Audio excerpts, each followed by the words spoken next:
Even weekdays po kasi kung minsan 'pag nagtatanim kayo ng mga gulay, kailangan bantayan siyempre. Elementary ka nun or high school? Elementary pa lang po, Okay. opo. Bago po mag-crisis, 26 lang ang dollars. Yes. Nung bumagsak ang peso, 40 plus po. So halos yung utang namin na doble. So at that time, I think 24 or 25 years old pa lang po yata ako at that time. I hit rock bottom at that Grabe, time. ano? Sabi ko, dito na yan, hindi tayo po pwedeng mag-stop dahil bagong mission na po ito, yung anak namin.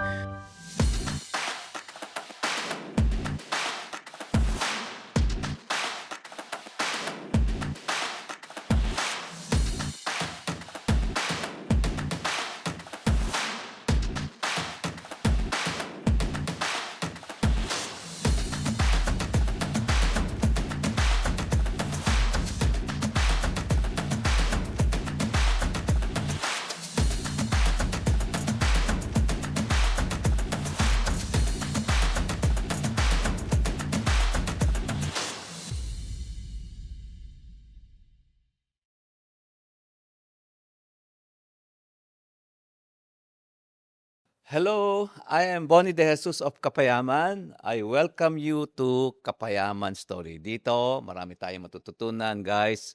Listen very intently dahil sa harapan ko is Romel Soto, a big business owner. And what is very interesting is that he did not finish college. So, Romel, can you tell us more about your business? What is it now? Ano Okay. yung business? Mamaya na tayo pupunta doon sa yung Sige po. kwento na mahaba. Opo. Oo. Thank you for having me, Sir Bonnie. I'm Romel Soto. I'm currently the General Manager of Brothers International Corporation. We are a seafood trading company. We also process a little bit. We supply yung hotels, restaurants, mga retailers po. And sa palengke, yan, medyo malakas din po kami sa palengke. Wow. So, ang seafood po namin galing locally. We finance some of fishermen po. Yan, tinutulungan namin yung mga mangingisda. Binibilan namin sila ng crudo, binibilan namin sila Wow, ang ng galing, ano? ice. And then, Oo. yung pong catch nila, kami pong bumibili. At yan naman po ang Ayun. sinusupply namin sa mga exporters para i-process naman po So, for export. pinipinas nyo yung mga fishermen. Opo, opo, Binibili nyo ng crudo. opo. At yung catch nila, Kami naman po. kayo naman din na market. Ay, grabe, ang galing, ano? Opo. Oh, sana marami tayong ganyan. Kasi ang daming seafood na Pilipinas, eh. Opo, opo. We're made up of several islands. Yeah, unfortunately nga po dahil nga sa karamihan nung seafood natin ngayon medyo declining po. So Oo. kailangan din po natin ng mga imported na items para Mm. ma-augment naman po yung food security natin. And Bakit that's what been bakit doing also. declining? Malakas Ah, tayo kumain? For the longest time po kasi yung pag-manage ng fisheries natin. Of course, alam mo naman po natin, 'di ba, majority po ng ating mga kababayan lalo sa mga coastal areas. Yan lang po talaga ang kanilang pinagkukunan ng kabuhayan. So therefore, in the last several decades, ang capture fisheries po hindi naman talaga umangat kundi halos nag-plateau na po and then pababa na. Kulang sa Opo, sa alaga, management po. management, no? Oo, pero maganda yung ginagawa ninyo kasi ini-encourage niyo yung mga fishermen sa kabuhayan nila, no? And very interesting yung iyong pinanggalingan, Romel, no? Lalong-lalo na doon sa mga nakikinig, no? Na isang farmer, di ba? Opo. Hindi nakatapos ng college, no? Ay isa ng negosyante na may malaking kumpanya. Okay? So can you tell us more about your past? Yung Okay. medyo Medyo mahaba to, Tito Bore, pero iiksihin ko na yeah, lang I po. will Bago po ako nakapunta ng seafood, medyo ang pinanggalingan ko po kasi napakasimpleng buhay lang, no? I grew up in Pampanga where ang family po kasi namin ang talagang anchor ng ng aming buhay is ministry po kasi isang Christian family. Yung mga lolo't lola ko, mga farmer laborer po. Ang aking father naman nasa furniture making po, no. Dahil medyo may kahirapan ng buhay po, so maaga pa lang medyo nag-start na ako sa bukid. In fact, as early as 10 years old, 10 years old. opo, nakakapagbuhat na ako ng isang kabang palay, yung Grabe. mga gulay na Bakit hindi ka nag-aaral nun? During ano po, during, mga Mga weekends, weekends? even weekdays po kasi kung minsan 'pag nagtatanim kayo ng mga gulay, kailangan bantayan sa gabi, Elementary ka nun or high school? elementary pa lang po, Okay. opo. So, since at that time wala pong, kakayahan na makapag-aral talaga, so fortunate din naman yung aming tita nakapag-abroad at nakabili ng maliit na farm. Hmm. So, inoffer niya po sa'kin na, "Oh, kung gusto mo paaralin kita ng 4 years pero tulungan mo si lolo't lola sa farm." So, dun po talaga ako medyo naging extensive pagdating sa Anong mga farming. natutunan mo nung time na yun na nakabuti sa'yo sa ngayon? I think, at that time kasi Sir Bonnie, wala pa yung word na business, entrepreneur, Na 'di hindi mo ba? pa naisip? O hindi ko pa naisip yun, ang iniisip ko lang, yung responsibility to help the family. Ayun. Number one siyempre dahil may kakulangan, so kailangan kang gumalaw. As young as 10 years old, naisip mo na, "I'm responsible Opo. to help my family," Ilan ba kayong magkakapatid? 7 po kami. 7. Ako po ay ano, pangalawa sa eldest. Kaya ako po yung naging parang second breadwinner ng family. Wow! And then, ha kailan ka huminto ng pag-aaral? Nung matapos po kasi ako ng, high school at, wala pong kakayahan makapag-aral ng college, so sumama po ako sa tatay ko sa Manila. Mhm, Nagtatrabaho po siya sa isang, handicraft exporting mhm, company mhm. at, dun po ako nasabak na, sa production, costing. Nagtrabaho ka sa handicraft Opo, factory, opo. and I guess marami kang natutunan Ay, dun, ano? napakarami po. Oo. Actually, ang hindi ko po malilimutan, ang unang sinabi sa akin ng tatay ko na pagdating ko doon sa factory, "Anak, etong, tatrabahuhin mo rito, 'wag mo lang titingnan kung ano yung ginagawa mo. Dapat Mhm. tignan mo magmula sa start hanggang sa dulo para tignan mo rin yung ginagawa ng iba para matuto ka." Yan ba yung dahilan kung bakit napasok ka sa business? Opo, opo. So yung journey mo, So yung part of your journey so yan? yung journey ko po na yon, yung magmula nung after nung high school, siguro another 2 or 3 years, dahil wala nga po akong kakayahan mag-college, talagang pinagigihan ko po yung pagtatrabaho. Although at that time, tumutulong na rin po ako sa parents ko para paaralin naman yung mga So may kapatid ko. mission ka para Opo, paaralin yung mga kapatid mo. opo, Napakagandang mission, ano? opo, opo. Eh, Pagka meron ka talagang mission sa buhay, ano, hindi yung papetek-petek lang, ano, meron ka talagang direksyon, ano, opo. inaakay ka ni Lord, 'no? Yes po, yes Meron po. talagang gano'n, ano, na bata pa ang dami mo na natututunan. Yung mga bagay-bagay na natututunan sa college, I guess na hindi mo naman Ay, tinake up, ano? opo. Mas importante yung natutunan mo habang bata ka kasi tinake mo yung responsibility, 'no? Doon ka nahasa, 'no, Opo. patungo sa pagnenegosyo. Saan ka nagkaroon ng parang spark Well, na magnenegosyo ka? nung 1994 po dahil medyo nalaman ko na yung sa production, designing, costing, Ah, at that time po kasi yung pinakaunang mentor ko, yung isa sa mga boss namin, nakapag-aral po ako ng computer programming ng kahit madalian wala lang. kang college, nag-aaral ka ng computer Opo, para programming? lang madagdagan po yung knowledge kasi hindi naman Ah, po puwedeng kung ano lang. Kumbaga gusto ko pong mag-upgrade at that time. So, see. tsinaga ko po sa umaga nagtatrabaho ako, sa gabi po pumasok ako sa STI College. So, dun po Ayun, ako natuto ng computer. So, nakita naman nung aking first mentor na, "Uy, mukhang may, potential may 'tong bata." So, potensyal. pinasok niya po ako sa opisina and at that time, pina-training niya po ako sa Philippine Trade Training Center ng Export Merchandising course. Dun po ako Ayun. pumasok sa exporting. Ayun, kaya nasa export ka ngayon. So, ibig Opo, sabihin lahat ng dinadaanan mo meron palang opo. usefulness yun, ano? Opo, opo. Minsan akala natin, ano, parang nagmamadali tayong yumaman, yung pala ito kailangan pagbutihan mo dito. Opo. Kaya nangyari po at that time, yung unang stint ko sa business nung nalaman ko na po yun, nakahanap po ako ng partner. So, nag-open po kami ng handicraft, company na nag export. So, gumagawa po kami ng mga paper mache handbags. In-export po namin sa Canada at saka sa Europe. Yun nga lang po, I think medyo akala ko yun na po yung ano ko, Business mo. ito breakthrough ko talaga na, "Oh, ito so nilagay ko po lahat yung time ko doon and effort na kung minsan medyo napabayaan ko yung Oo. family at saka yung ministry. Yun nga po yan, bumagsak yung financial crisis dumating. Asian crisis 'to. Opo, grabe. 1997, 1997 tandang-tanda ko po. 'yun, oo. Naalala ko po noon, yung nag-e-export kami, ang dollar 26 pa lang. Pero siyempre Oo, para magkapondo po, nag-e-export packing credit kami. oo, grabe 'yun. Unfortunately, ang credit po at that time in dollars din. Oo, Eh, ang problema po nung, bago po mag-crisis 26 lang ang dollars. Nung Yes. bumagsak ang peso, 40 plus po. So halos yung utang namin na doble. So at that time, I think 24 or 25 years old pa lang po yata ako at that time. Uh, I hit rock bottom at that Grabe time. ano? So nalugi po yung negosyo, and then finally na-realize ko na baka hindi pa ito yung para sa'kin. So umuwi po ako ng Pampanga ulit to baka balik sa family para makapag-reboot ng konti at makapag-isip-isip. Explain ko lang ano, sa export kasi nakakautang ka Opo. using the PO Opo, nung LC, iyong letter of credit LC. po. Ngayon, umutang ka in dollars kasi export naman siya eh. Umutang ka na in dollars. At that rate, 26:1. Opo. Ang utang mo, babayaran mo at Yes 26:1. po. Kaso, hindi pa hindi pa nakakommit ka na sa buyer. Tama po. At lumundag. I Lumundag po. remember that those days, ano, yung 26 naging 30, the next week 35 na, the next week ang laki ng tinaas. By the way, before we continue, gusto ko rin kayong i-invite sa upcoming Kapayamang event. If you're someone na gustong matuto tungkol sa negosyo, finances, faith, at personal growth, this event is for you. Follow our social media pages para sa complete details. Now, let's go back to our conversation.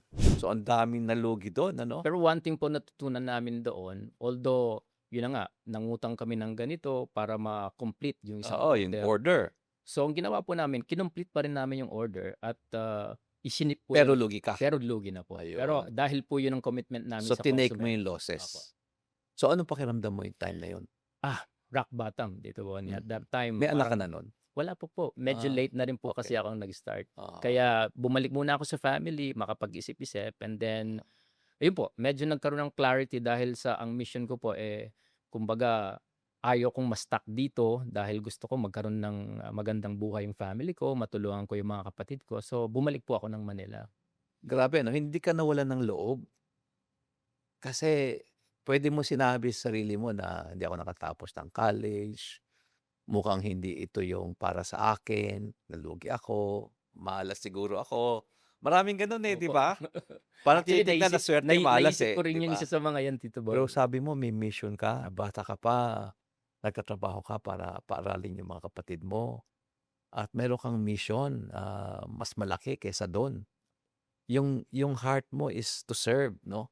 Hindi pwedeng matalo. Kinakailangan na gawin ko to kasi ito yung aking Mission. destiny, ito yung aking purpose sa buhay. And alam mo, kahit wala ka na, rock bottom, ubos na, no? Pag meron ka pa ring mission sa buhay, hindi ka pwede matalo kasi si Lord ang magba-back up sa'yo. Yun ang nakita ko doon, ano? Grabe yung storya mo, ano? And then, nalugi ka, no? Rock bottom, you went back to the province para mag-isip-isip, magkaroon ng clarity. So, anong nangyari after that? Okay. After that, dahil nga po may mission akong kailangang ma-achieve, no? Bumalik po ako ng Manila, and then finally, may mga naiwan po kasing exporter at that time na na-survive ang financial crisis. Pero they're not as healthy as before. So finally, in 2000 po, nag-ibang industry po ako. Dito na po ako pumasok sa seafood. And napaka swerte po at that time. Yung greatest mentor ko, siya po yung nagturo sa akin sa in and outs ng seafood. In fact, first month ko pa lang po sa employment, pinadala niya na ako sa Malaysia at So saka sa na-employed ka Indonesia. sa isang seafood Opo. exporter. Opo. Doon mo natutunan. Doon ko po natutunan yung lahat ng nalalaman ko ngayon sa seafood. And I'm I very see. grateful for that. Kasi I see. kumbaga, different industry, pumasok ako sa kanila as trainee. Parang wala nasayang doon sa ano mo, no? Journey mo, no? Opo. Kasi exporter ka ng handicrafts dati, di ba? Yes, opo. Tapos nalugi, tapos na-employed ka ngayon sa isang seafood Trading company trading po, company, international po. no? Exporter, right? Opo. Wala nasayang. Opo. No? Yun po yung pinagpapasalamat Mukhang ko. may sinira si Lord, may binuksan naman Yes bago. po. I think totoo po yun. Once Oo. another door May closes. chapter, no? Opo, May new bagong chapter. Ayan. At dito ka lumaki sa Opo. seafood business. Well, ang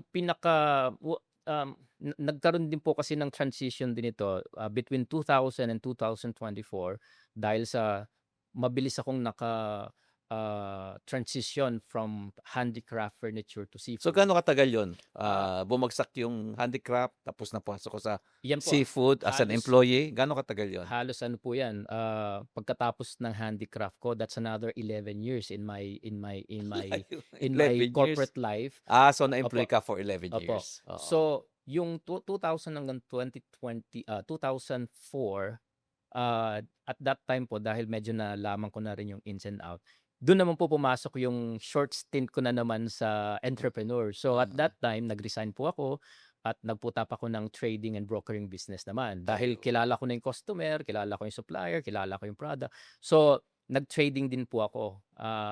So, I think at that time, yung unang stint ko sa business, external po ang factor bakit bumagsak. Bumagsak, oo. Eto naman po, yung pangalawang stint ko, internal naman po ang naging issue kaya nagkaroon din ng problema. And, at that time po kasi dahil sa sarili ko na, dahil wala akong partner, Eto, ako seafood lang, na, seafood na po seafood ito. na 'to, oo. So at that time, maganda naman yung kita, pero naghahalo yung financial, ano ko, yung expenses ko at Oo, saka yung kapital ko. kasi maliit pa. Kasi maliit pa and ako lang po talaga Oo, yung nagpapatakbo at oo, that time. So, maganda naman yun nga lang medyo na-highlight po yung aking, ah, yung limited capability sa management and oo, yung financial oo, discipline oo, nung, at that time po kasi sakto yan 2004 medyo nakilala ko na yung misis ko and then 2006 oo, nagka-baby po kami. oo, So, during that course, medyo na-highlight po yung pagiging,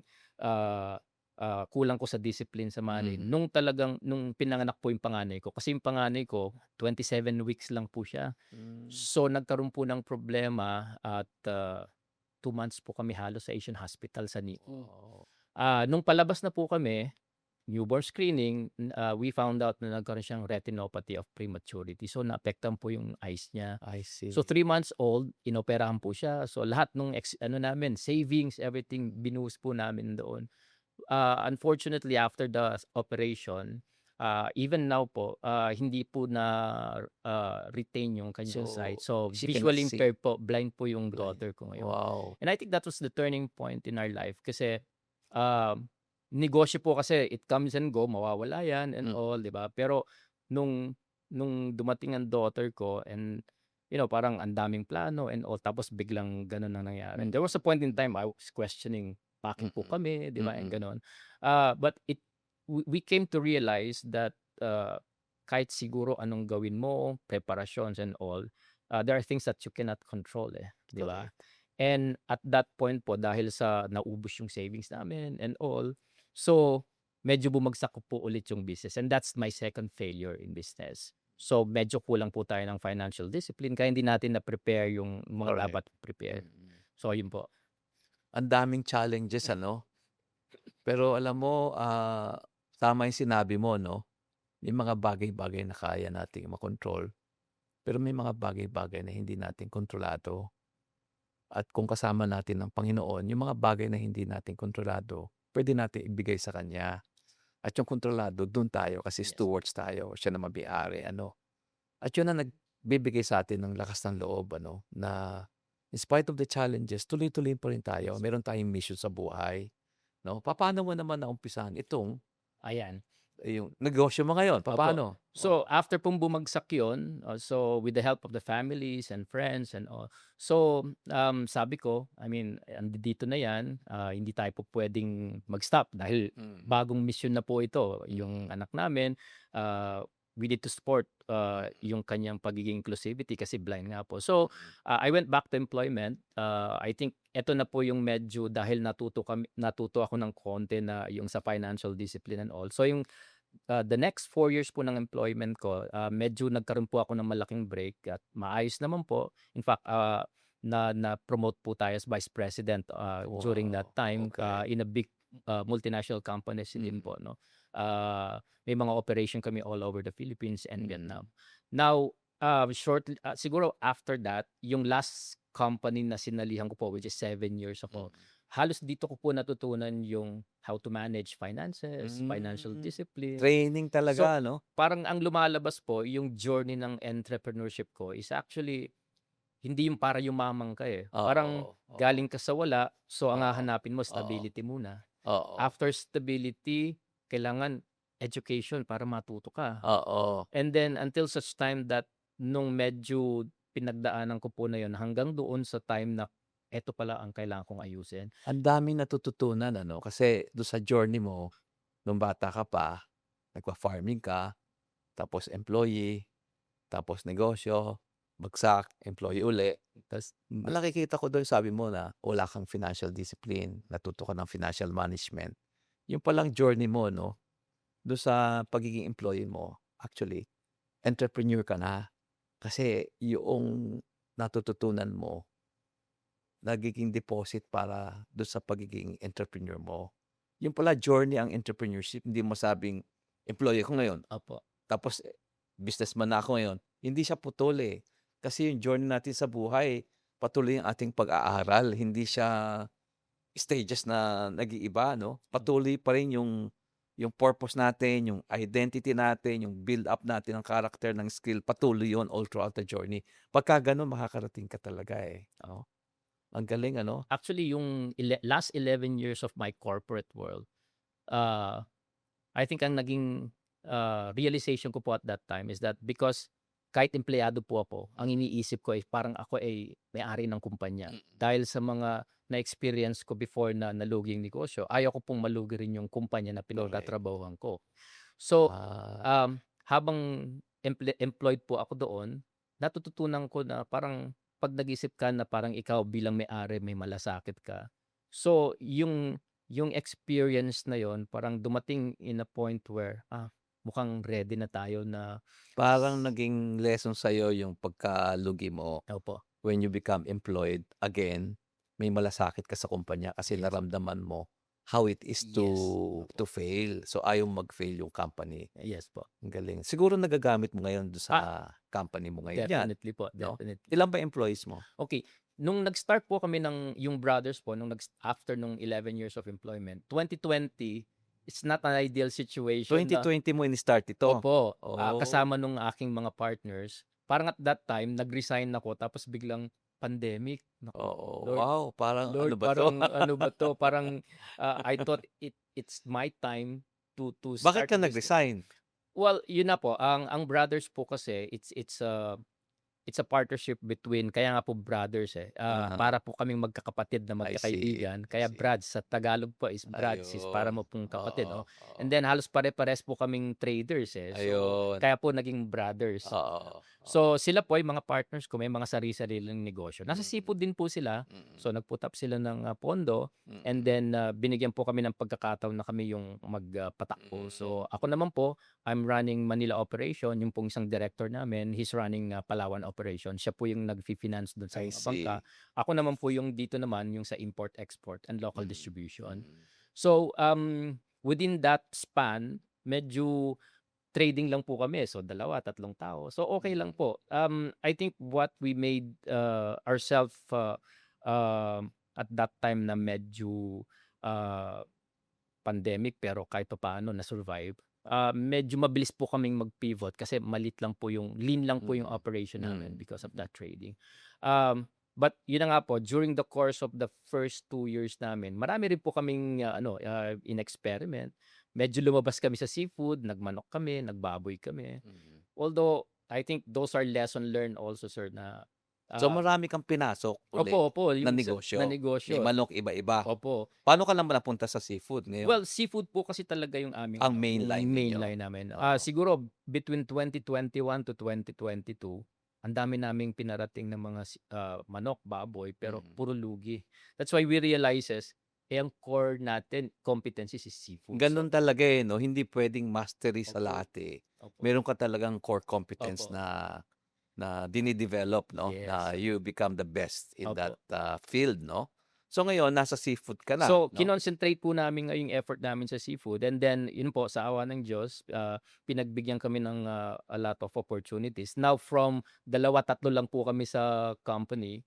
Ngayon po dito sa Manila nasa almost 20 na po kami. Napalaki mo Tapos din ano? sa Palawan po nasa mga almost, mga 15 na rin po kami siguro I see. doon. So may branch ka na sa Palawan. Opo, opo. So anong challenge ito, napalaki mo yung business mo? Ano yung major challenge na hinarap mo at papaano mo nalakpasan?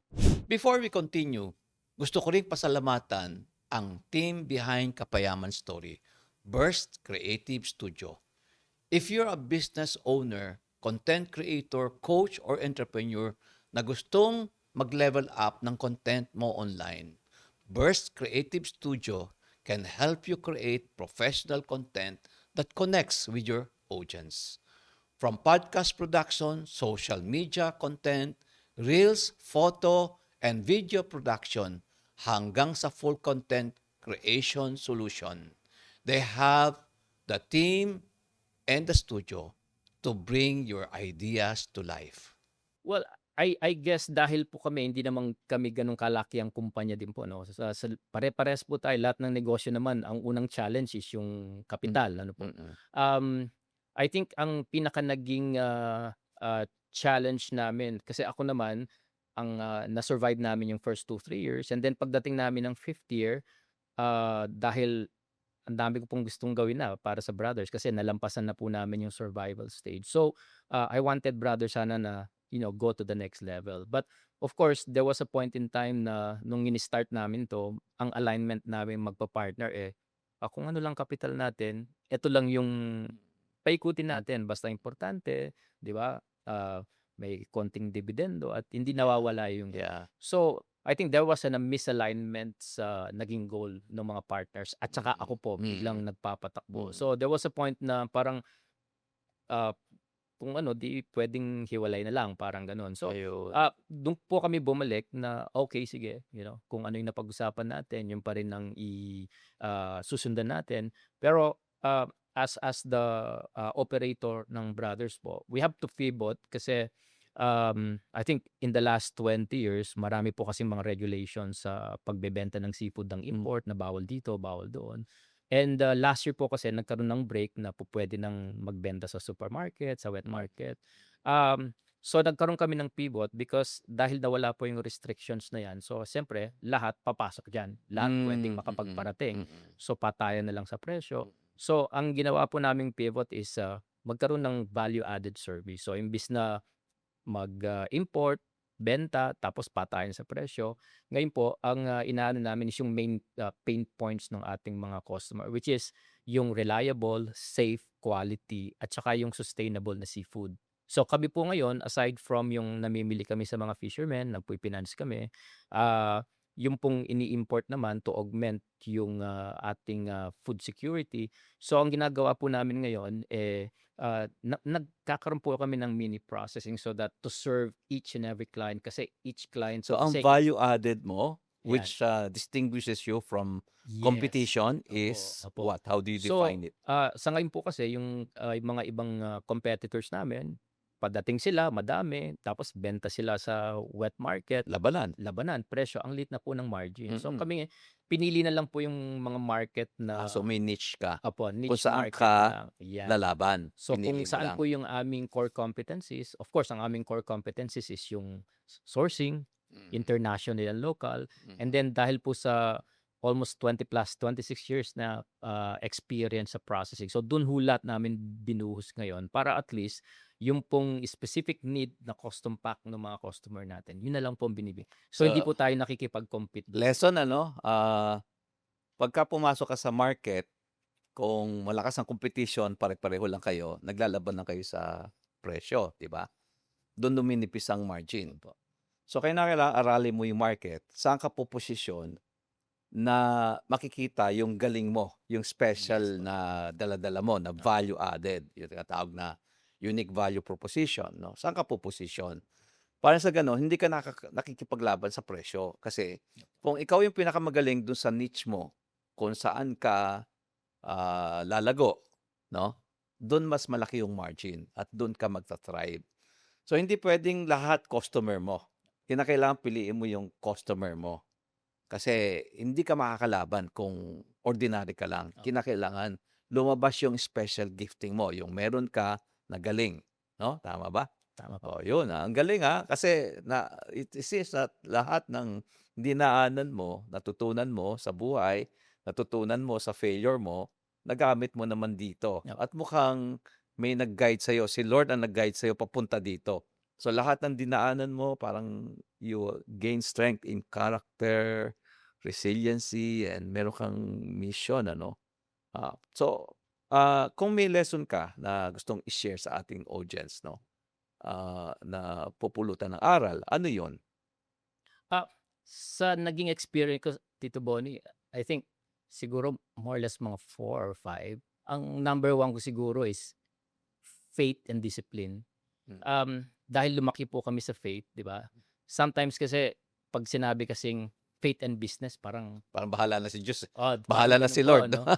Pero na-realize ko po kasi is that, ang business kasi is part of the responsibility that the Lord gave you, eh, Ah, 'di ba? Kasi siyempre papaano mo susuportahan ang ministry mo kung correct. wala naman kayong, Oo, oo, pangsusuporta oo, financially po ano. oo, So, I think it has to go hand in hand. correct. Second po, of course, you have to know your numbers. I mean Yes. sa lahat Oo, naman po ng oo. negosyo, 'di ba? Oo. 'Pag sinabi na numbers would always be, Financial discipline, yan, knowing opo, your know your numbers. numbers. Oo. Um, Pangatlo po is napakaimportante is, we have to be always teachable. Kasi Mm. do'n ko po nakita yung kumbaga hindi ka maggo-grow kung nag-stop ka ng mag-learn, Oo. eh, 'di ba? Yeah, yeah. So, dapat po talaga miski hanggang nga naman ngayon naman po kaya naging Oo, kapayaman din po ako, oo, and then may mga ibang community because gusto oo, ko pa rin pong matuto oo, dahil lalo na ngayon sa panahon ng AI, 'di ba? So, oo, kailangan medyo oo, mag-scale po tayo. oo. And then pang-apat po, I think, you have to keep that integrity. Yes. Kasi I think eto yung pinaka parang big word sa lahat ng 'pag may mga missions and visions and values, Mm. integrity is always there, ano. Correct, oo. Pero sa'min po kasi 'pag sinabi kasing integrity, parang nangyari po sa'kin dun sa export 'no. Kahit na alam naming malulugi kami dun sa loan, Mm, pero dahil may commitment kami sa bayad na mm, kailangan serve mm, pa rin natin 'yan, 'di ba? So, it goes beyond just, doing what is right when nobody is correct, watching, correct. 'di ba? Parang kailangan po may action talaga. Mm, So, napakaimportante po noon. And then I think yung panglima ko po siguro pinakaimportante is that, um, your circumstances doesn't define you, eh. I mean, mm, mm. hindi po puwedeng dahil sa mahirap lang ako, dito na lang ako. Ayun. Parang I think bigyan natin ng pagkakataon yung sarili natin na, um, yes, nandito tayo ngayon, pero kung hindi tayo action, talagang diyan na lang tayo.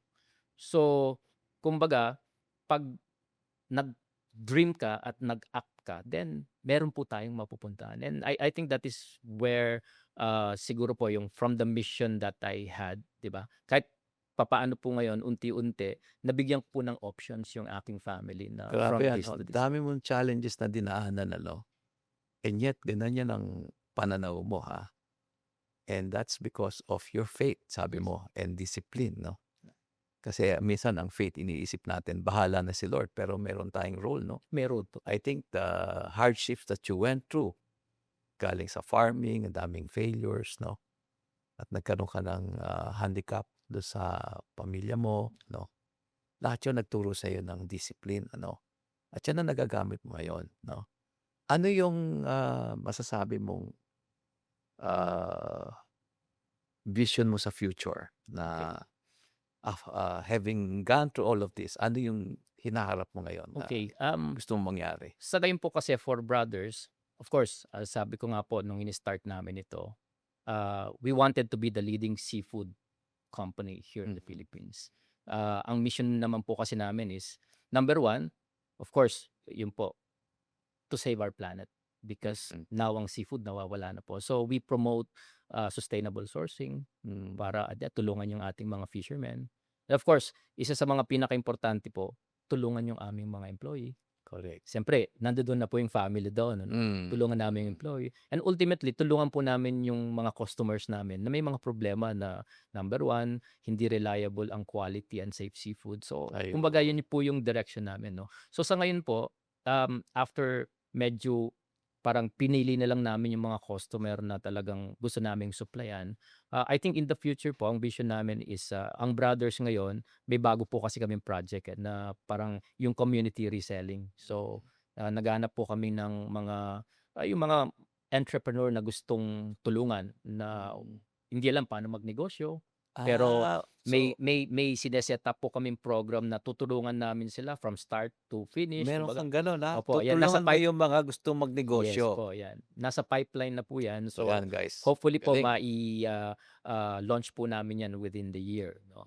But ultimately, Tito Bonnie, I think, kumbaga lahat naman po nito regardless whether yung corporation na may partner ako or may mga negosyo na po kami ngayon na maliliit, ultimately ang aming goal is siyempre ang suportahan ng pamilya, tulungan yung, mga employees namin.